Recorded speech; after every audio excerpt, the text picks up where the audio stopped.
Bismillahirrahmanirrahim. Assalamualaikum warahmatullahi wabarakatuh. Perkenalkan, saya Ani Filianti selaku Direktur Utama PT Mega Sukses Internasional dan PT Lintas Ziarah Sahara. PT Mega Sukses Internasional merupakan biro umroh dan haji khusus yang sudah berpengalaman dan penyelenggaraan layanan tur dan travel, khususnya layanan pemberangkatan umroh dan haji khusus. Mekatur hadir sejak tahun 2008. Dan pada tahun 2019 mengalami perubahan pengurus dan kini berlokasi di Jalan Walter Monginsidi, Kebayoran Baru, Jakarta Selatan.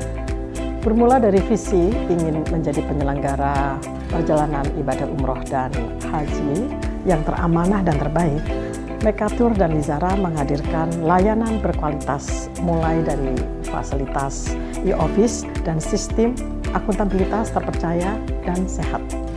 Mekatur bertekad menjadi penyelenggara biro perjalanan wisata terbesar dan menjadi kepercayaan bagi jamaah di era milenial dengan berbasis digital. Kami memiliki produk dan layanan yang beragam sehingga bisa memenuhi semua kebutuhan yang dibutuhkan oleh jamaah. Di antaranya adalah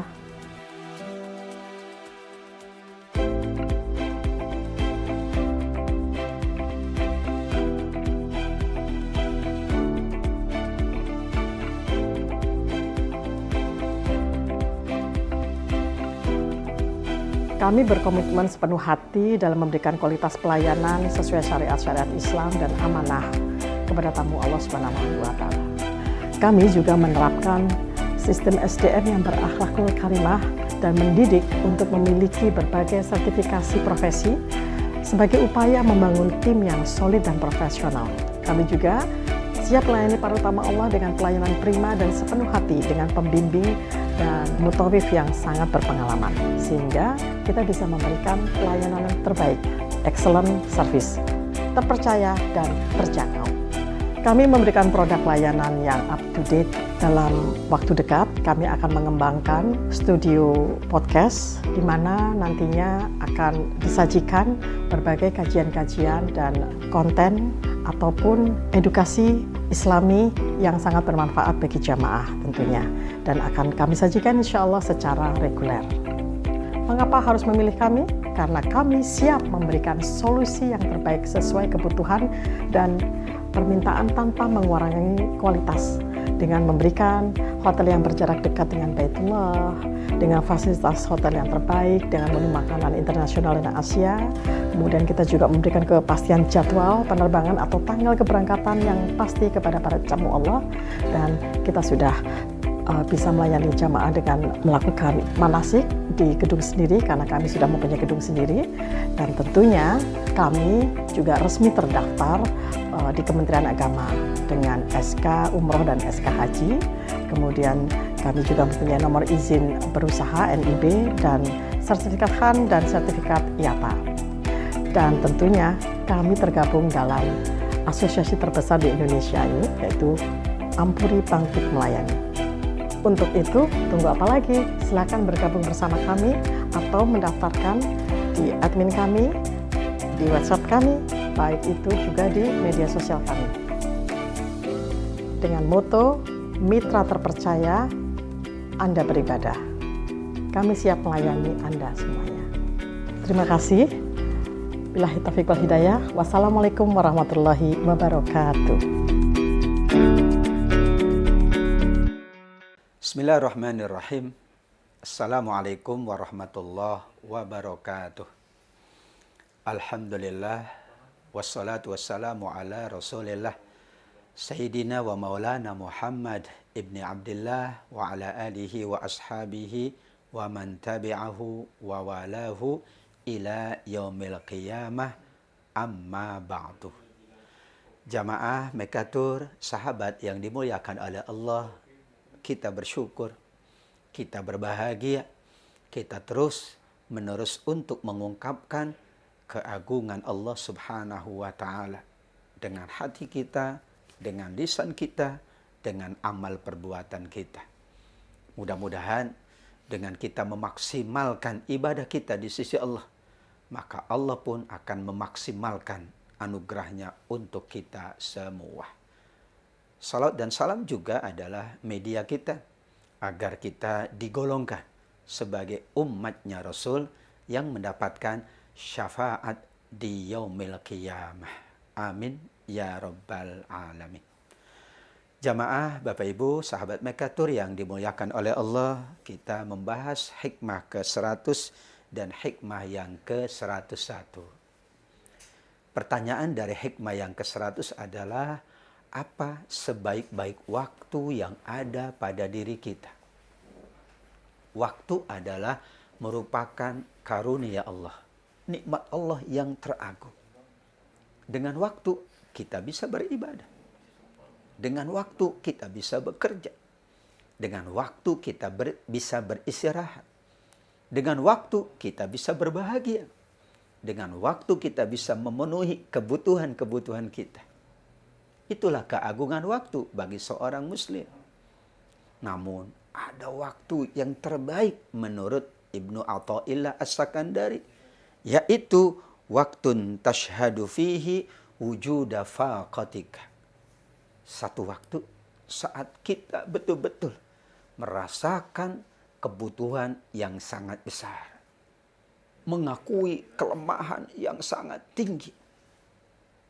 Bukankah Allah menetapkan semua manusia itu lemah? Ya ayyuhan nas antumul fuqara'u ilallah. Wahai manusia, kata Allah, semua kalian itu fakir. Fakir itu lemah, fakir itu tidak berdaya, fakir itu amat sangat membutuhkan, fakir itu tidak bisa melakukan apapun, fakir itu memang kondisi yang amat sangat rendah. Manakala manusia merasakan kefakirannya, saat itulah justru Allah akan menguatkannya. Manakala kita merasakan kelemahan, Allah yang akan menguatkan kita. Rasulullah Shallallahu Alaihi Wasallam pernah berpesan kepada sahabatnya Ibnu Abbas ketika sahabat ini masih usianya usia anak-anak, 7 atau 10 tahun. Ya ghulam, ihfazillah yahfazka. Wahai anakku, jagalah Allah, maka Allah akan menjagamu. Alasannya adalah bahwa menjaga Allah berarti memelihara semua tuntunannya, menunjukkan kita butuh ibadah. Kita membutuhkan untuk kita selalu beribadah dan beramal soleh. Saat manusia ibadah, itu menunjukkan kerendahannya. Menunjukkan ketidakberdayaannya. Karenanya Allah berfirman di surat Ghafir ayat 60. Justru orang yang sombong adalah orang yang tidak mau mengabdi kepada Allah. Tidak mau beribadah kepada Allah. Tidak mau berdoa kepada Allah. Tidak mau meminta kepada Allah. Innalladzina yastakbiruna an ibadati sayadkhuluna jahannama dakhirin. Malah orang-orang yang tidak mau beribadah, tidak mau berdoa, itu disebut orang-orang yang sombong dan tempatnya adalah neraka jahanam dalam keadaan dihinakan oleh Allah. Sehingga hikmah ke-100 ini mengingatkan kita bahwa waktu terbaik kita saat kita merasakan kelemahan, saat kita mengakui bahwa kita adalah makhluk yang lemah, tidak berdaya dan membutuhkan pertolongan Allah Subhanahu wa ta'ala. Disambung dengan hikmah ke-101, mata awhashaka min khalqihi fa'lam annahu yuridu ayyaftahalaka babal unsi bihi. Bagaimana hubungan kita dengan Allah? Bagaimana hubungan kita dengan makhluk? Saat kita jemu dengan makhluk, maka itu tanda berarti kita dekat dengan Al-Khaliq. Karena tidak boleh ada jemu dengan Allah. Tidak boleh ada bosan saat kita bermunajat dengan Allah. Ketika manusia bosan dengan manusia, berarti itu tanda ia tidak bosan dengan Allah. Sampai Rasulullah Sallallahu Alaihi Wasallam mengingatkan, alihu fit talabi. Terus menerus, jangan berhenti, ulangi terus menerus saat kalian bermohon, berdoa kepada Allah. Karena tidak ada kata jemu, tidak ada kata bosan, tidak ada kata berhenti dari mengabdi, beribadah, dan bermunajat di sisi Allah. Justru saat kita merasa ada jemu dengan makhluk, kata Ibnu Athaillah As-Sakandari, berarti Allah bukakan pintu kedekatan dengannya. Babul unsi bihi. Pintu dengan makhluk adalah pintu yang lebih sempit dari pintu kita dengan Allah. Pintu dengan Allah terbuka sepanjang waktu. Pintu dengan Allah beragam jenisnya. Sedangkan pintu dengan makhluk amat sangat kecil, amat sangat terbatas. Dan mungkin beberapa waktu ditutup oleh makhluk tersebut. Padahal pintu Allah terbuka luas, terbuka setiap saat. Di malam hari Allah membuka pintunya. Siang hari pun Allah buka pintunya. Pagi hari, petang hari. Keadaan sulit, Allah tetap buka pintunya. Keadaan senang, Allah tetap buka pintunya. Keadaan lapang, keadaan sempit, Allah tetap buka pintunya. Namun makhluk, kadang ia buka pintunya ketika sempit. Ketika lapang, ia tutup kembali pintunya. Makhluk terkadang membuka pintunya ketika ia butuh. Ketika ia sudah terpenuhi kebutuhannya, ia tutup pintu tersebut. Makhluk akan menutup pintunya saat ia sudah tidak menginginkan keberadaan kita. Tapi Allah tidak akan pernah menutup pintunya. Babullahi maftuhun. Pintu Allah selalu terbuka. Maka kenapa kita selalu mendekat dengan Allah? Karena pintu Allah selalu terbuka untuk siapapun. Bahkan pintu Allah terbuka meskipun bagi pelaku maksiat. Meskipun bagi pelaku dosa. Ya ibadiyalladzina asrafu ala anfusihim la taqnatu mir rahmatillah. Innallaha yaghfirudz dzunuba jami'a. Wahai mereka yang sudah terlanjur, sudah terjerumus ke dalam dosa dan noda, jangan berputus asa dari rahmat Allah. Karena rahmat Allah terbuka, rahmat Allah selalu Allah siapkan untuk semua makhluknya. Allah mengampuni semua dosa. Itu tanda Allah membukakan pintu-pintu taubatnya, pintu rahmatnya, pintu kebaikannya. Sayang, kalau pintu yang terbuka luas, kita tidak pernah menghampirinya. Ayo kita hampiri pintu-pintunya Allah. Kita hampiri pintu rahmatnya, pintu ampunannya, pintu anugerahnya, pintu-pintu yang sangat banyak sesuai dengan keagungan Allah Subhanahu wa Ta'ala. Itulah penjelasan ringkas dari hikmah ke-101, menyempurnakan hikmah yang ke-100. Setelah ini kita bahas hikmah yang ke-102. Insya Allah tetap ngaji hikmah bersama Mekatur. Jangan lupa like, komen, subscribe, share sebanyak-banyaknya. Mudah-mudahan menjadi pintu rahmatnya Allah, pintu keberkahannya Allah, pintu kebaikan kita semuanya. Amin ya rabbal alamin. Assalamualaikum warahmatullahi wabarakatuh. Alhamdulillah, sahabat Mekatur yang saya hormati. Di belakang adalah Gunung Uhud. Dari sini kita belajar Gunung Uhud adalah peristiwa yang menghadirkan pelajaran yang berharga. Uhud adalah peristiwa kekalahan, tetapi sejatinya justru dari Uhudlah kemudian Rasulullah menggapai kemenangan bertubi-tubi. Hal ini seolah ingin memberi pelajaran kepada kita.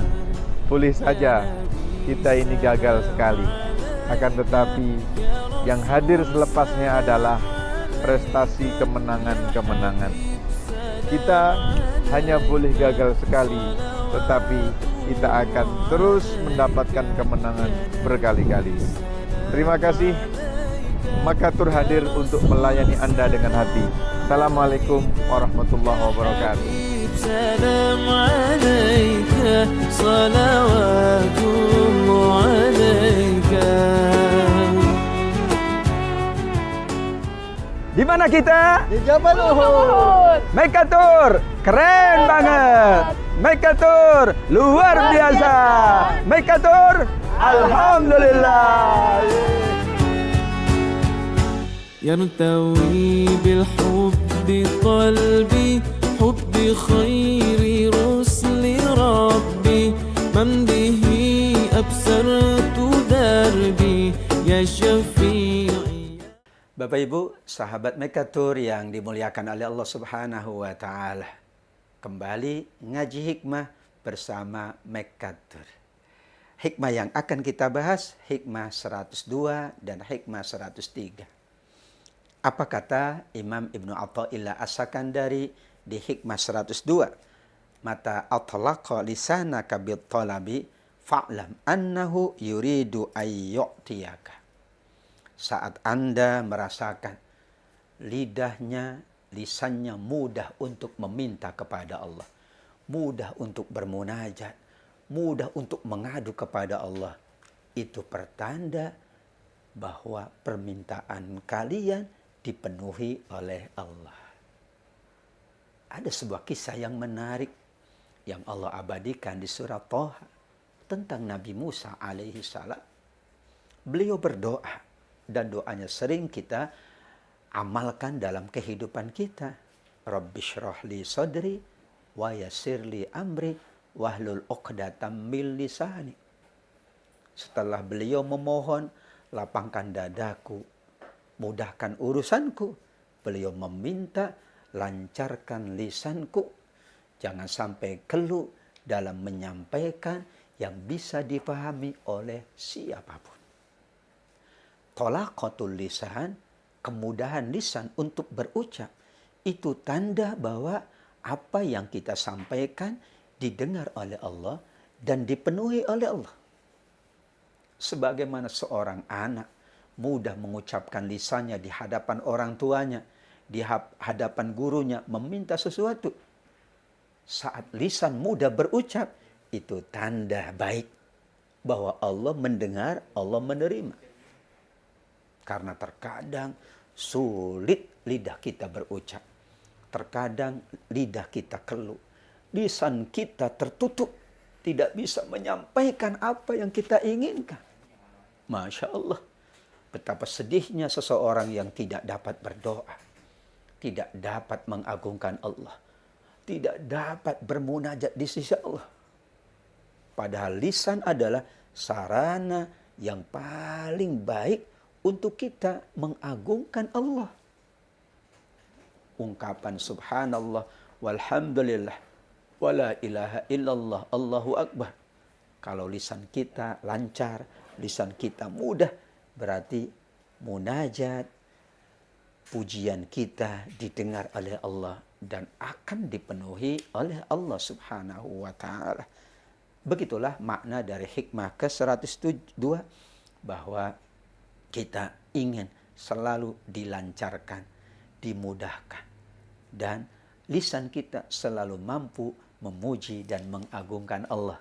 Saat lisan itu mudah, berarti tanda semua yang kita harapkan dari Allah, Allah akan penuhi dengan sebaik-baiknya.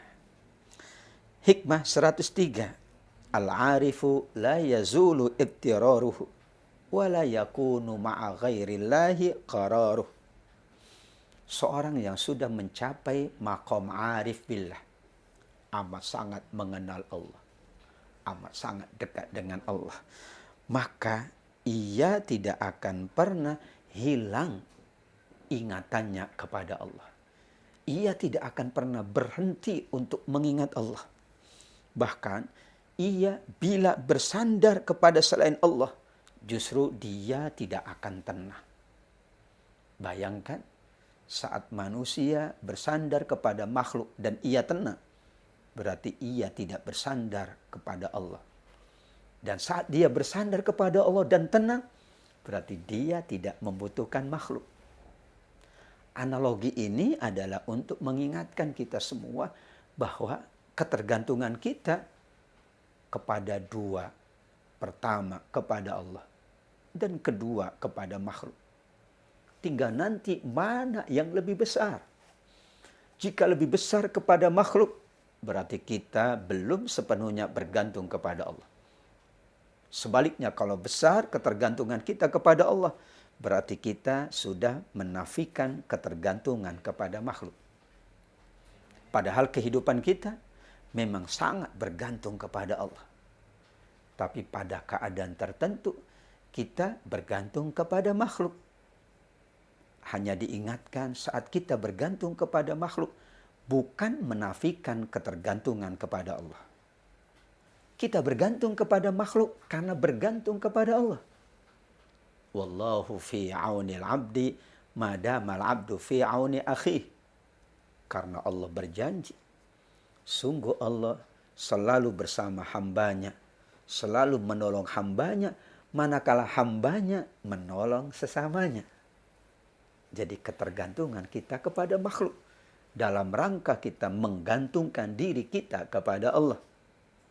Sehingga hikmah 103 ini mengingatkan ada maqam, ada posisi, ada kedudukan yang tinggi al-arif billah, di mana salah satu parameternya adalah ketergantungannya. Kalau ketergantungannya lebih besar kepada Allah, itulah arif billah. Tapi kalau lebih besar kepada makhluk, berarti belum arif billah. Kalau ketergantungannya kepada makhluk adalah dalam rangka ketergantungannya kepada Allah, itu arif billah. Tetapi yang paling agung adalah ia betul-betul bersandar dan hanya bergantung kepada Allah. Karena Allah lah zat yang tempat bergantung semua makhluk. Allahus Somad. Kata As-Somad ini menunjukkan bahwa Allah lah tempat bergantung makhluk. Siapapun tanpa terkecuali. Apalagi manusia. Semua kebutuhannya Allah akan penuhi kalau bergantung kepada Allah. Semua kesedihannya, kesulitannya, Allah akan buka jalan keluar. Allah akan berikan solusi karena bergantung kepada Allah. Semua keadaan sulitnya, keadaan nestapanya, keadaan sedihnya, Allah akan ganti dengan kebahagiaan dan kesenangan kalau ia bergantung kepada Allah. Wa 'alallahi fatawakkalu in kuntum mu'minin. Jika kalian benar-benar beriman kepada Allah, bergantunglah hanya kepada Allah. Dan saat memang kita bergantung kepada makhluk, bukan sebenarnya kita bergantung kepada makhluk, tapi sebagai media agar kita bergantung kepada Allah. Saat kita akan mengerjakan ibadah umroh atau haji, memang kita mendaftar kepada manusia. Kita juga membutuhkan pertolongan manusia. Tapi semuanya itu dalam rangka kita bergantung kepada Allah, karena niat dan tujuan umroh atau haji kita adalah memang ingin mendapatkan karunia Allah, ingin mendapatkan kemuliaan dari Allah, ingin mendapatkan banyak keutamaan dari Allah Subhanahu wa Ta'ala. Makhluk hanya wasilah, hanya media kita untuk mendapatkan semua anugerah Allah Subhanahu wa Ta'ala. Sahabat Mekatur, insya Allah kita tetap bermajelis ilmu, bermajelis hikmah bersama Mekatur. Karenanya silahkan share sebanyak-banyaknya. Silahkan komen untuk mendapatkan jawaban dari Mekatur. Demikian juga silahkan subscribe bersama kerabat, handai tolan, dan sahabat untuk kembali kita ngaji hikmah bersama Mekatur. Wabillahi taufiq wal hidayah. Terima kasih atas kebersamaannya. Wassalamualaikum warahmatullahi wabarakatuh. أنا ما نسيتوش كل ده